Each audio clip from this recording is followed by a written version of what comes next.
I'm so excited to show you this today because this has been the most requested tutorial by my community. And if you're tired of having floating characters sitting in the nebulous void of space just like this, but you wish that they could look like this, today is going to be life-changing for you because I'm going to show you how. Welcome to Art Mentor. My name is Sean, and for you digital painters, I'm going to show you why photo bashing is the easiest and most time-efficient way for you to add in backgrounds and awesome details into your artworks, and I'm going to show it to you in 6 or less easy steps. So make sure that you watch this video all the way through to learn how to do this in anything you want to create from now on. Are you ready?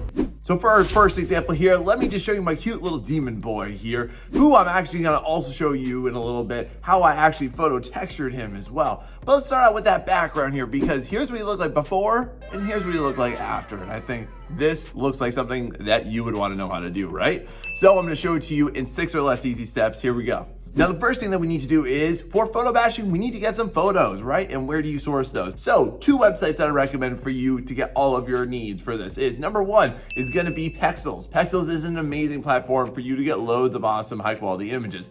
Second one is gonna be Unsplash. These are the 2 that I use all the time and I recommend you do too. All right, so once you have all of your pictures, go ahead and just put them into your document, keep them all in separate layers, just like this. If you're not sure exactly like where to place things, really easy thing to do that I do all the time is I'll just lower the opacity of something just so I can see through it. And I just wanna get a good amount of complexity in my landscape where I have like an established foreground, middle ground, and background. But yeah, go ahead and put these in so far, and that's it for this step. Now our next step here is real simple. We wanna go ahead and we wanna remove all of the excess parts. The process I'm gonna use is masking it. If you're in Photoshop, that's gonna be all the way down on the bottom of your layers palette. It's gonna be the little square with the little circle on it right there. And what masks do for you is they allow you to easily add or subtract from what you see. You use black in order to erase it, or you use white in order to bring it back. And I like this version of this process as you see me doing it right here. I'm just gonna go ahead, I'm just gonna take some brushes,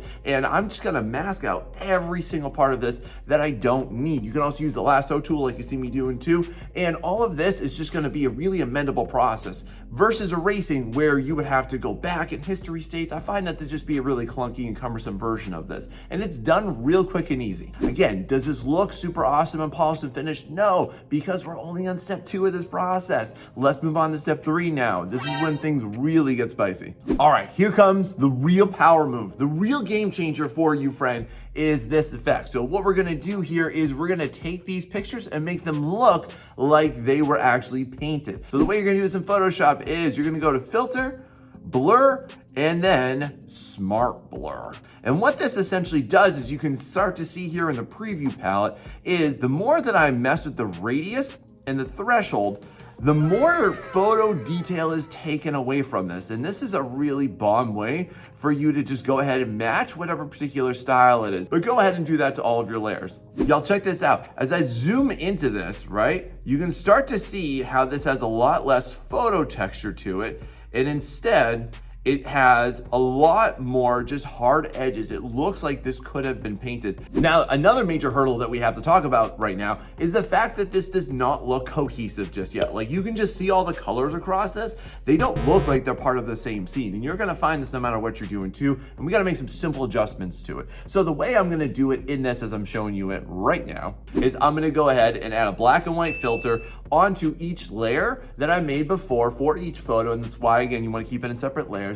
And then I'm gonna go ahead and I'm gonna add a hue saturation layer, and I'm gonna go ahead and put that to kind of like a medium-ish blue color. And when I put that over it, I'm also just gonna mask it out a little bit, obviously, for the lava. Now, there are other methods. I'm gonna show you how to do this later with another illustration. So stay tuned for that too. This is not the only way. Now, as you're gonna be going through this process, at this point, you're looking at this and you're like, okay, well, yes, still though, it doesn't look like it's 100% integrated. And yes, you're right, friend, that's because you have to do some of the legwork here now. You gotta paint in some of that. But listen, y'all, here's the big thing as you see me doing this right now is that this saves literally hours of work and hours of frustration and the overall anxiety of you trying to create a background from absolute scratch. So as I'm doing this, I'm just using a nice flat, hard round brush, and I just wanna paint in the basic shapes. And I'm literally color picking directly from what I already have so far, so that it's gonna be a ton easier for me in order to be able to get this to look like a nice cohesive image. Y'all, I'm gonna tell you this only took me 25 minutes to get to this step right now. Now, in between those layers, what I'm gonna do, as you see me doing here, is I'm gonna add a little bit of atmosphere. So to do this, a couple of ways you can do it. First off, I'm gonna do it just by using a nice soft round brush. I'm gonna use a medium light desaturated blue, and I'm gonna put that on a separate layer in between each one of my background layers. Why do I do this? Because atmosphere is present in any type of background scene, and what that does is it pushes the foreground more forward, and it makes it easier to read the scene too. It's typically blue, but you can do it in other colors too. Like if it's a really hot area, you could do it in yellow, or you could do it in red or orange perhaps. But for this one, I'm gonna keep it just in simple blue, and that makes it just so much easier, and you start to add a lot more depth into it. The other way you can do this too is you can also use cloud brushes. However, though, you do want to be kind of cognizant of what the scene would be like, and if it wouldn't have clouds and it wouldn't make sense, then don't do it. Just use a soft round brush. Now, after I go ahead and I add in some more effects onto this one, I eventually get to, boom, this finalized version. Now look at this before and now after. Doesn't that make the illustration look so much better, so much more compelling? If you're looking to sell this, like this would definitely sell so much easier than this one right here. Not to say the character's bad, that saved me literally hours of time. Now I'm gonna show you how to do this on the character as well. Check this out. So y'all, check out this character here, because once upon a time, he only looked like this. And not bad, but I knew kind of at this moment in time, I'm like, man, I really need some more textures. Now I could painstakingly put those in and take loads and loads of time and like 10 plus hours to do it. Or I can just go ahead and use some photo textures. Wouldn't that be great? Starting off with, I wanted his skin to kind of reflect the environment that he's from. He's like this demon lord in this hot volcanic area, right? When you go ahead and you drop a photo over your character, first thing you're going to want to do is just experiment with the different blending modes here, okay? So just go for what looks like it could potentially actually integrate into it. As I zoom in here so you can see this nicely, you want to go ahead and also work with lowering the opacity on it, because you don't want it to look like it's an obvious skin texture, do you? No, friend. And I've kind of figured out that after I put this on soft light, yeah, I think that that worked really, really well for it. So now one major thing that you definitely want to do is you always want to make sure that any photo texture is actually going to conform to the form of that creature, the character that's in that background too. So as I took a look at this one here, you can see that this one, it works pretty well for it, but what I'm gonna do is I'm gonna transform it, and there's 3 ways you can do this. Y'all know that you can probably just go ahead and resize that to make that bigger or smaller, right? The other thing that you can do is you can hold Control and you can grab the handlebars so that it matches the perspective of it, okay? What I actually wanna do is I wanna make it look like it forms to it and it curves to it. So to do this in Photoshop, I'm gonna go to Edit, Transform, and Warp. And what that's gonna do is it's gonna put on a light little grid that you don't see anymore. It is available to see in actual older versions of Photoshop. But with this, I'm gonna add a little bit of curvature to this just so that it looks like it bends and it forms to his little fat folds that he has right there, right? And then I'm gonna come up with this version of it, hit enter, and boom, Bob's your uncle right there. Now, as you can see here too, I did this in a couple other areas. So I wanted these like cracks to be shown in his leg down there. Now, I'm not done with it just like this, and I would never go ahead and just leave it like this. I would follow the next steps in the process. So what would I do? First, I would go ahead and I would mask out what I don't want, and then I would go ahead and I would smart blur it, and then as you're gonna see me doing right here is I would definitely paint over that. And what you want to do is you want to blend the colors back and forth, and this is going to definitely take you a little bit of time, a little bit of finesse to learn how to do that. But honestly, y'all, the more that you do this, the more you're going to realize how much of an amazing time-saving technique this is here. And boom, now finally we get it just like this. Isn't that so much better than how you first saw it? Not the first time was bad or anything, but man, that's so much more impressive, isn't it? I know you're gonna be able to do killer stuff like that too for you, friend. Now, I'm gonna show you how this works on a really colossal example here. So here is the Centaurus that I made. This is just a personal piece. I made this at the beginning of the year, and I always loved it, and I always wanted to do a background, but I was like, man, I don't really know how I want to approach this. So I decided to employ this technique just to show you how you can do this in more full-scale illustrations where you see a ton more of it. So check this out. I turned it into that. What do you think? Are you excited? Let's go on how to do this one more time. So first off, as you can see from all of my photo textures, go for options. I got a ton more pictures here than I actually ended up using, and that's always the best choice, because the last thing you want to do is have to stop and go ahead and look up a picture and stop and look up another and stop and look up at another. That is just a complete waste of time. Now, as you see me doing here, I'm going to go ahead, I'm going to place them all in, and I get this version right here. So in this, again, you can just see all the layers here as I turn them on and off. This is going to just show you, hey, this is my general vision of it.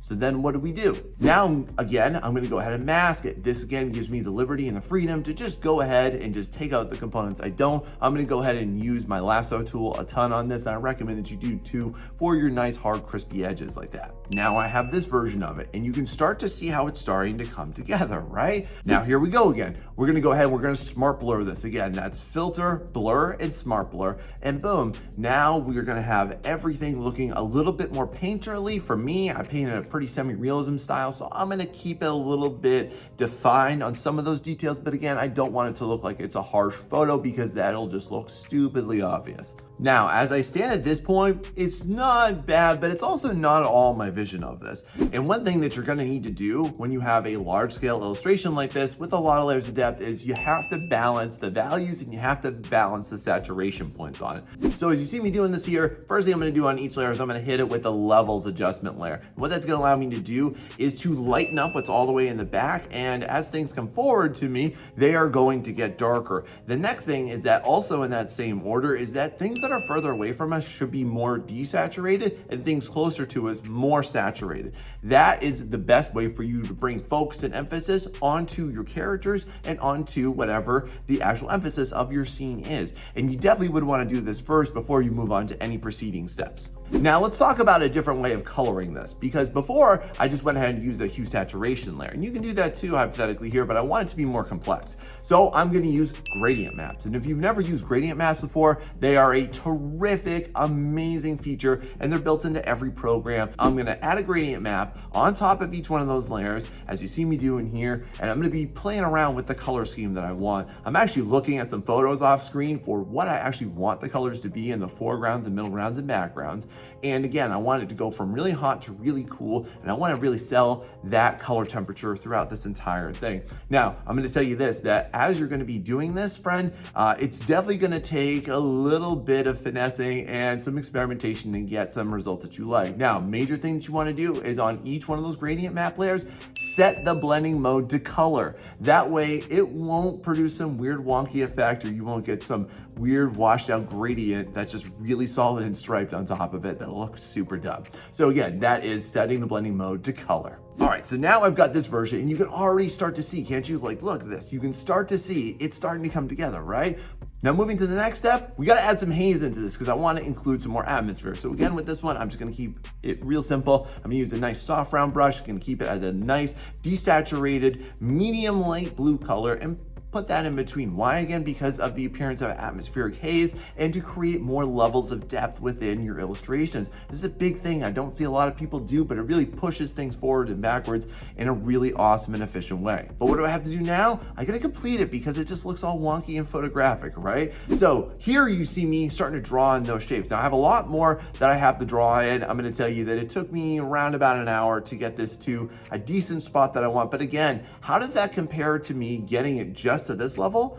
Just by painting it. This took me an extraordinarily less amount of time. This saved me so much, and it's so much more time efficient for me because I'm super busy all the time and I'm always working on lots of projects. I'm making videos for you just like this. And by the way, if you're loving this video, make sure that you hit that like and subscribe because I would love to continue to do this, and I really appreciate your support for it. So as you're doing this again, please make sure that you're just going ahead and you're just selecting the colors straight through and using your brushes, and you're experimenting with new brushes to get some great effects. All right, so now let's finish it off, because when I do, boom, I get this version right here. Not bad, right? And again, this took me so much less time, but we're not done yet. Check this out. Now, before I told you I was done with it, but I lied to you a little bit, because actually that's done right there. See that version of it? And all those animals, you might be looking at that like, wow, yeah, that looks great. Look at all those animals. Guess what, y'all? Check it out right here. What did I do? Oh, Look at that, I photo bashed in the animals. But y'all, I gotta tell you, there are a lot more things that you can do to your backgrounds like this and more on how to get them looking really stellar. And to show you how to do that and to give you some more tips and tricks on it, I made a whole video for it right here to teach you some God level tricks for your background. So go check it out. It's gonna be life changing too.